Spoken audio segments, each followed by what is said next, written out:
Chapter 3, Starkness. A couple of days later, at 2 o'clock in the afternoon, Maskell and Nightspore arrived at Starkness Observatory, having covered the 7 miles from Hayar Station on foot. The road, very wild and lonely, ran for the greater part of the way near the edge of rather lofty cliffs within sight of the North Sea. They walked round the house, looking for another entrance, but there was only the one door. "This isn't promising," growled Maskell. "There's no one here. Now you try the shed while I go over to the tower." Nightspore, who had not spoken half a dozen words since leaving the train, complied in silence and started off across the yard. Maskell passed out of the gate again. When he arrived at the foot of the tower, which stood some way back from the cliff, he found the door heavily padlocked. Gazing up, he saw 6 windows, one above the other at equal distances, all on the east face, that is, overlooking the sea. Realizing that no satisfaction was to be gained here, he came away again, still more irritated than before. When he joined his friend, Nightspore reported that the workshop was also locked. "Did we or did we not receive an invitation?" "The house is empty," replied Nightspore, biting his nails. "Better break a window." "I certainly don't mean to camp out until Cragg condescends to come." He picked up an old iron bolt from the yard and, retreating to a safe distance, hurled it against a sash window on the ground floor. The lower pane was completely shattered. Carefully avoiding the broken glass, Maskell thrust his hand through the aperture and pushed back the frame fastening. A minute later they had climbed through and were standing inside the house.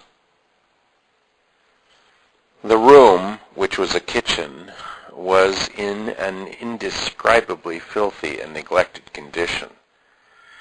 The furniture scarcely held together. Broken utensils and rubbish lay on the floor instead of on the dust heap.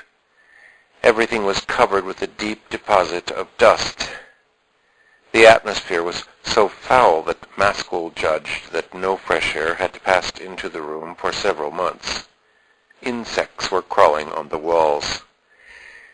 They went into the other rooms on the lower floor, a scullery, a barely furnished dining room, and a storing place for lumber. The same dirt, mustiness, and neglect met their eyes. At least half a year must have elapsed since these rooms were last touched, or even entered. "Does your faith in Cragg still hold?" asked Maskell. "I confess mine is at the vanishing point. If this affair isn't one big practical joke, it has every promise of being one. Cragg never lived here in his life." "Come upstairs first," said Nightspore. The upstairs rooms proved to consist of a library and 3 bedrooms. All the windows were tightly closed and the air was insufferable. The beds had been slept in evidently a long time ago and had never been made since. The tumbled, discolored bed linen actually preserved the impressions of the sleepers. There was no doubt that these impressions were ancient, for all sorts of floating dirt had accumulated on the sheets and coverlets. "Who could have slept here, do you think?" interrogated Maskell. "The observatory staff?" "More likely travelers like ourselves. They left suddenly." Maskell flung the windows wide open in every room he came to and held his breath until he had done so. 2 of the bedrooms faced the sea.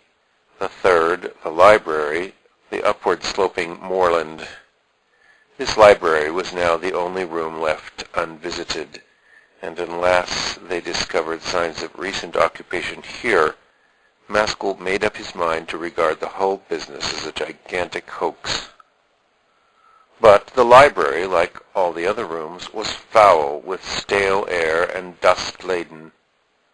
Maskell, having flung the window up and down, fell heavily into an armchair and looked disgustedly at his friend. "Now, what is your opinion of Cragg?" Knightspore sat on the edge of the table which stood before the window. "He may have left a message for us." "What message? Why, do you mean in this room? I see no message." Knightspore's eyes wandered about the room, finally coming to linger upon a glass-fronted wall cupboard, which contained a few old bottles on one of the shelves and nothing else. Maskell glanced at him and at the cupboard. Then, without a word, he got up to examine the bottles. He now made out on the larger bottle the words "solar back rays," and on the other one, after some doubt, he thought that he could distinguish something like Arcturian back rays. He looked up to stare curiously at his friend. "Have you been here before, Knightspore?" "I guessed Cragg would leave a message." "Well, I don't know. It may be a message, but it means nothing to us, or at all events to me." "What are back rays?" "Light that goes back to its source," muttered Knightspore. "And what kind of light would that be?" Knightspore seemed unwilling to answer, but finding Maskell's eyes still fixed on him, he brought out, "Unless light pulled as well as pushed, how would flowers contrive to twist their heads around after the sun?" "I don't know, but the point is, what are these bottles for?" While he was still talking, with his hand on the smaller bottle, the other, which was lying on its side, accidentally rolled over in such a manner that the metal caught against the table. He made a movement to stop it. His hand was actually descending when the bottle suddenly disappeared before his eyes. It had not rolled off the table, but had really vanished. It was nowhere at all. Maskell stared at the table. After a minute, he raised his brows and turned to Knightspore with a smile. "The message grows more intricate." Knightspore looked bored. The valve became unfastened. The contents have escaped through the open window toward the sun, carrying the bottle with them. But the bottle will be burned up by the Earth's atmosphere, and the contents will dissipate, and will not reach the sun. Maskell listened attentively, and his smile faded. "Does anything prevent us from experimenting with this other bottle?" "Replace it in the cupboard," said Knightspore. "Arcturus is still below the horizon, and you would succeed only in wrecking the house." Maskell remained standing before the window, pensively gazing out at the sunlit moors. "Cragg treats me like a child," he remarked presently. "And perhaps I really am a child. My cynicism must seem most amusing to Cragg. But why does he leave me to find out all this by myself? For I don't include you, Knightspore." "But what time will Cragg be here?" "Not before dark, I expect," his friend replied.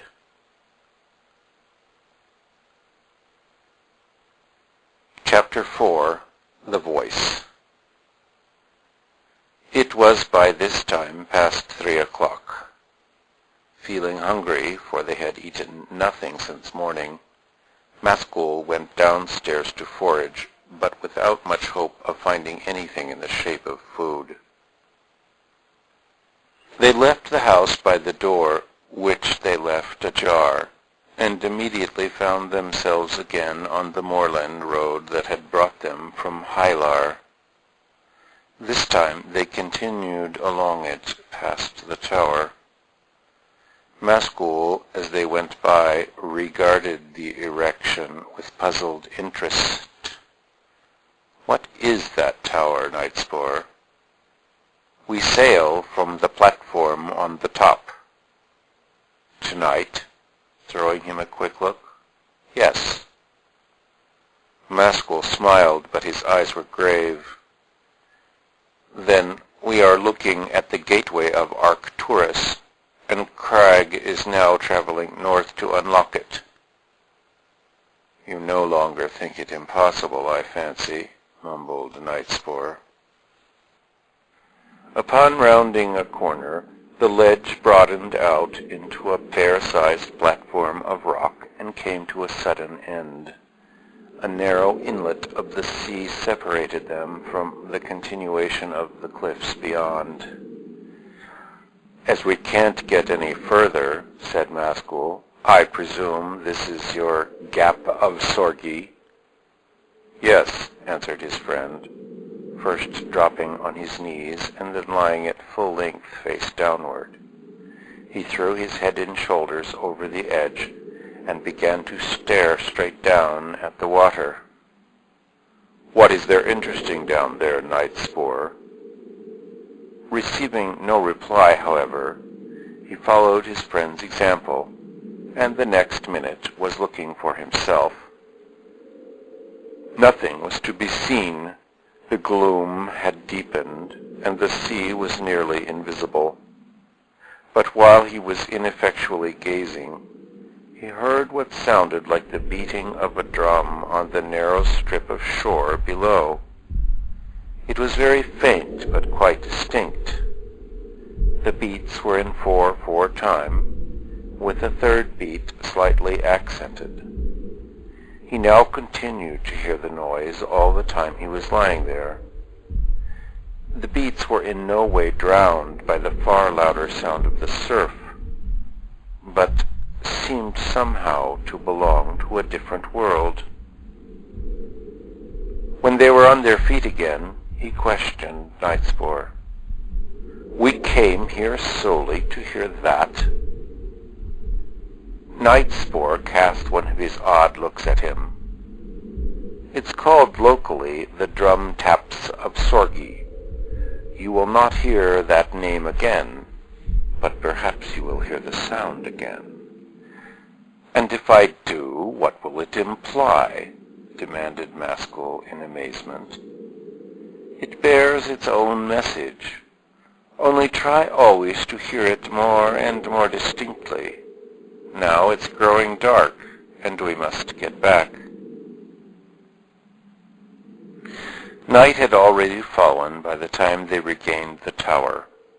The black sky was glorious with liquid stars. Arcturus was a little way above the sea, directly opposite them in the east. As they were passing the base of the tower, Maskell observed with a sudden shock that the gate was open. He caught hold of Nightspore's arm violently. "Look! Crag is back." "Yes, we must make haste to the house." "And why not the tower? He's probably in there since the gate is open. I'm going up to look." Nightspore grunted but made no opposition. All was pitch black inside the gate. Maskell struck a match, and the flickering light disclosed the lower end of a circular flight of stone steps. "Are you coming up?" he asked. "No, I'll wait here." Maskell immediately began the ascent. Hardly had he mounted half a dozen steps, however, before he was compelled to pause to gain breath. He seemed to be carrying upstairs not one Maskell, but 3. As he proceeded, the sensation of crushing weight, so far from diminishing, grew worse and worse. It was nearly physically impossible to go on. His lungs could not take in enough oxygen, while his heart thumped like a ship's engine. Sweat coursed down his face. At the 20th step, he completed the first revolution of the tower, and came face to face with the first window, which was set in a high embrasure. Realizing that he could go no higher, he struck another match and climbed into the embrasure in order that he might at all events see something from the tower. The flame died, and he stared through the window at the stars. Then, to his astonishment, he discovered that it was not a window at all, but a lens. The sky was not a wide expanse of space containing a multitude of stars, but a blurred darkness, focused only in one part, where two very bright stars, like small moons in size, appeared in close conjunction, and near them a more minute planetary object, as brilliant as Venus, and with an observable disk. One of the suns shone with a glaring white light. The other was a weird and awful blue. Their light, although almost solar in intensity, did not illuminate the interior of the tower. Maskell knew at once that the system of spheres at which he was gazing was what is known to astronomy as the star Arcturus. He had seen the sight before through Craig's glass, but then the scale had been smaller. The colors of the twin suns had not appeared in their naked reality. These colors seemed to him most marvelous, as if in seeing them through earth eyes he was not seeing them correctly. But it was at torments that he stared the longest and the most earnestly. On that mysterious and terrible earth, countless millions of miles distant, it had been promised him that he would set foot, even though he might leave his bones there. The strange creatures that he was to behold and touch were already living at this very moment. A slow, sighing whisper sounded in his ear from not more than a yard away. "Don't you understand, Maskell, that you are only an instrument to be used and then broken? Nightspore is asleep now, but when he wakes you must die. You will go, but he will return." Maskell hastily struck another match with trembling fingers. No one was in sight, and all was quiet as the tomb. The voice did not sound again. After waiting a few minutes, he redescended to the foot of the tower. On gaining the open air, his sensation of weight was instantly removed, but he continued panting and palpitating, like a man who has lifted far too heavy a load. Nightspore's dark form came forward. "Was Cragg there?" "If he was, I didn't see him, but I heard someone speak." "Was it Cragg?" "It was not Cragg, but a voice warned me against you." "Yes, you will hear these voices too," said Nightspore enigmatically. Chapter 5. The Night of Departure. When they returned to the house, the windows were all in darkness, and the door was ajar, just as they had left it. Cragg, presumably, was not there. Maskell went all over the house, striking matches in every room. At the end of the examination, he was ready to swear that the man they were expecting had not even stuck his nose inside the premises. "Cragg must be in the tower after all," remarked Maskell, breaking the silence. "Yes, he is getting ready. I hope he doesn't expect us to join him there. It was beyond my powers. But why, heaven knows. The stairs must have a magnetic pull of some sort." "It is tormantic gravity," muttered Nightspore. "I understand you, or rather, I don't, but it doesn't matter." He went on smoking in silence, occasionally taking a mouthful of the neat liquor. "Who is Surtur?" he demanded abruptly. "We others are gropers and bunglers, but he is a master."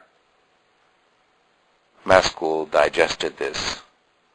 "I fancy you are right, for though I know nothing about him, his mere name has an exciting effect on me. Are you personally acquainted with him?" "I must be. I forget," replied Nightspore in a choking voice. Maskell looked up, surprised, but could make nothing out of the blackness in the room. "Do you know so many extraordinary men that you can forget some of them? Perhaps you can tell me this. Will we meet him? Where are we going?" "You will meet death, Maskell. Ask me no more questions. I can't answer them." "Then let us go on waiting for Cragg," said Maskell coldly. 10 minutes later the front door slammed, and a light, quick footstep was heard running up the stairs. Maskell got up with a beating heart. Cragg appeared on the threshold of the door, bearing in his hand a feebly glimmering lantern. A hat was on his head, and he looked stern and forbidding. After scrutinizing the two friends for a moment or so, he strode into the room and thrust the lantern on the table.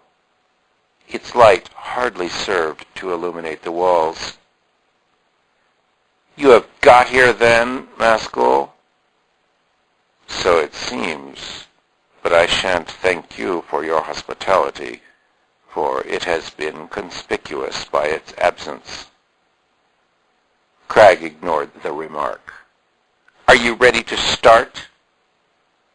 "By all means, when you are. It is not so entertaining here." Cragg surveyed him critically. "I heard you stumbling about in the tower. You couldn't get up, it seems." "It looks like an obstacle, for Nightspore informs me that the start takes place from the top." "But your other doubts are all removed?" "So far, Cragg, that I now possess an open mind. I am quite willing to see what you can do." "Nothing more is asked, but this tower business. You know that until you are able to climb to the top, you are unfit to stand the gravitation of torments. Then, I repeat, it is an awkward obstacle, for I certainly can't get up." Cragg hunted about his pockets, and at length produced a clasp knife. "Remove your coat and pull up your shirt sleeve," he directed. "Do you propose to make an incision with that?" "Yes, and don't start difficulties, because the effect is certain, but you can't possibly understand it beforehand." "Still, a cut with a pocket knife," began Maskell, laughing. "It will answer, Maskell," interrupted Nightspore. "Then bare your arm too, you aristocrat of the universe," said Cragg. "Let us see what your blood is made of." Nightspore obeyed. Crag pulled out the big blade of the knife and made a careless and almost savage slash at Mascoul's upper arm. The wound was deep, and blood flowed freely. "Do I bind it up?" asked Mascoul, scowling with pain. Crag spat on the wound. "Pull your shirt down. It won't bleed any more." He then turned his attention to Nightspore, who endured his operation with grim indifference. Crag threw the knife on the floor. An awful agony emanating from the wound started to run through Mascoul's body, and he began to doubt whether he would not have to faint, but it subsided almost immediately, and then he felt nothing but a gnawing ache in the injured arm, just strong enough to make life one long discomfort. "That's finished," said Crag. "Now you can follow me." Picking up the lantern, he walked toward the door. The others hastened after him to take advantage of the light, and a moment later their footsteps clattering down the uncarpeted stairs resounded through the deserted house. Crag waited till they were out, and then banged the front door after them with such violence that the windows shook. While they were walking swiftly across to the tower, Mascoul caught his arm. "I heard a voice up those stairs." "What did it say?" "That I am to go, but Nightspore is to return." Crag smiled. "The journey is getting notorious," he remarked after a pause. "There must be ill-wishers about. Well, do you want to return?" "I don't know what I want, but I thought the thing was curious enough to be mentioned." "It is not a bad thing to hear voices," said Crag, "but you mustn't for a minute imagine that all is wise that comes to you out of the night world." When they had arrived at the open gateway of the tower, he immediately set foot on the bottom step of the spiral staircase and ran nimbly up, bearing the lantern. Mascoul followed him with some trepidation in view of his previous painful experience on these stairs. But when, after the first dozen steps, he discovered that he was still breathing freely, his dread changed to relief and astonishment, and he could have chattered like a girl. At the lowest window, Crag went straight ahead without stopping, but Mascoul clambered into the embrasure in order to renew his acquaintance with the miraculous spectacle of the Arcturian group. The lens had lost its magic property. It had become a common sheet of glass through which the ordinary sky field appeared.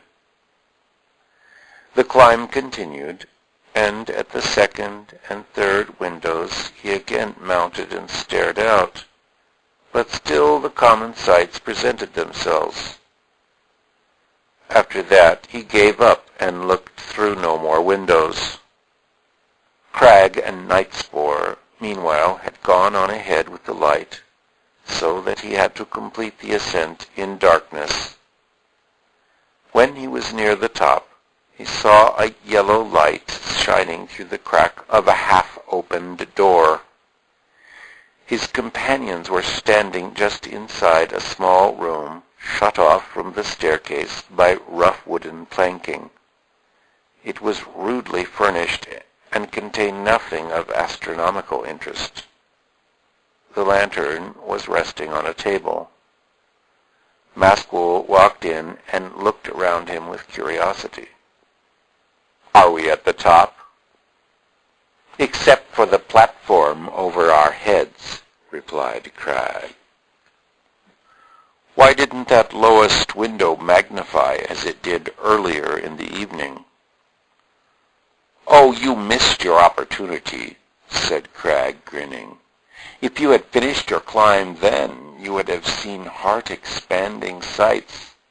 From the fifth window, for example, you would have seen Tormance like a continent in relief. From the sixth window, you would have seen it like a landscape. But now there's no need." "Why not? And what has need got to do with it?" "Things are changed, my friend, since that wound of yours. For the same reason that you now have been able to mount the stairs, there was no necessity to stop and gape at illusions en route." "Very well," said Maskell, not quite understanding what he meant. "But is this Surtur's den?" "He has spent time here." "I wish you would describe this mysterious individual, Crag. We may not get another chance." "What I said about the windows also applies to Surtur. There's no need to waste time over visualizing him, because you are immediately going on to the reality." "Let us go, then." He pressed his eyeballs wearily. "Do we strip?" asked Nightspore. "Naturally," answered Crag, and he began to tear off his clothes with slow, uncouth movements. "Why?" demanded Maskell, following, however, the example of the other two men. Crag thumped his vast chest, which was covered with thick hairs like an ape's. "Who knows what the Tormance fashions are like? We may sprout limbs. I don't say we shall." "Aha!" exclaimed Maskell, pausing in the middle of his undressing. Crag smote him on the back. "New pleasure organs possible, Maskell. You like that?" The three men stood as nature made them. Maskell's spirits rose fast as the moment of departure drew near. "A farewell drink to success!" cried Crag, seizing a bottle and breaking its head off between his fingers. There were no glasses, but he poured the amber-colored wine into some cracked cups. Perceiving that the others drank, Maskell tossed off his cupful. It was as if he had swallowed a draught of liquid electricity. Crag dropped onto the floor and rolled around on his back, kicking his legs in the air. He tried to drag Maskell down on top of him, and a little horseplay went on between the two. Nightspore took no part in it, but walked to and fro like a hungry, caged animal. Suddenly, from out of doors, there came a single prolonged, piercing wail, such as a banshee might be imagined to utter. It ceased abruptly, and was not repeated. "What's that?" called out Maskell, disengaging himself impatiently from Crag. Crag rocked with laughter. "A Scottish spirit trying to reproduce the bagpipes of its earth life in honor of our departure." Nightspore turned to Crag. "Maskell will sleep throughout the journey?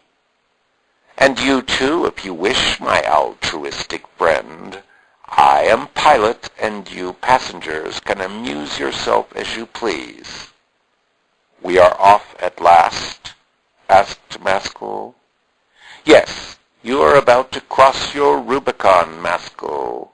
But what a Rubicon! Do you know that it takes light 100 years or so to arrive here from Arcturus?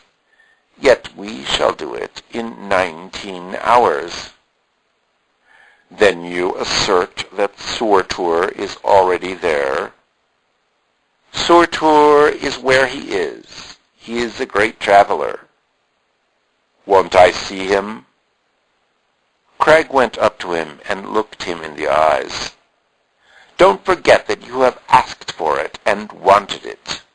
Few people in Tormance will know more about him than you do, but your memory will be your worst friend.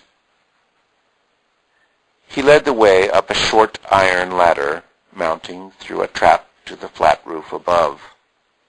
When they were up, he switched on a small electric torch. Maskell beheld with awe the torpedo of crystal that was to convey them through the whole breadth of visible space. It was 40 feet long, 8 wide, and 8 high. The tank containing the Arcturian backrays was in front, the car behind. The nose of the torpedo was directed toward the southeastern sky. The whole machine rested upon a flat platform raised about 4 feet above the level of the roof, so as to encounter no obstruction on starting its flight. Cragg flashed the light onto the door of the car to enable them to enter. Before doing so, Maskell gazed sternly once again at the gigantic, far-distant star, which was to be their sun from now onward. He frowned, shivered slightly, and got in beside Nightspore. Cragg clambered past them into his pilot's seat. He threw the flashlight through the open door, which was then carefully closed, fastened, and screwed up. He pulled the starting lever. The torpedo glided gently from its platform and passed rather slowly away from the tower, seaward. Its speed increased sensibly, though not excessively, until the approximate limits of the Earth's atmosphere were reached. Then Cragg released the speed valve, and the car sped on its way with a velocity more nearly approaching that of a thought than of light. Maskell had no opportunity of examining through the crystal walls the rapidly changing panorama of the heavens. An extreme drowsiness oppressed him. He opened his eyes violently a dozen times, but on the 13th attempt he failed. From that time forward he slept heavily.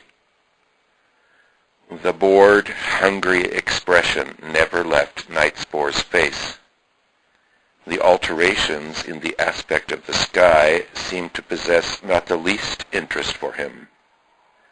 Cragg sat with his hand on the lever, watching with savage intentness his phosphorescent charts and gauges.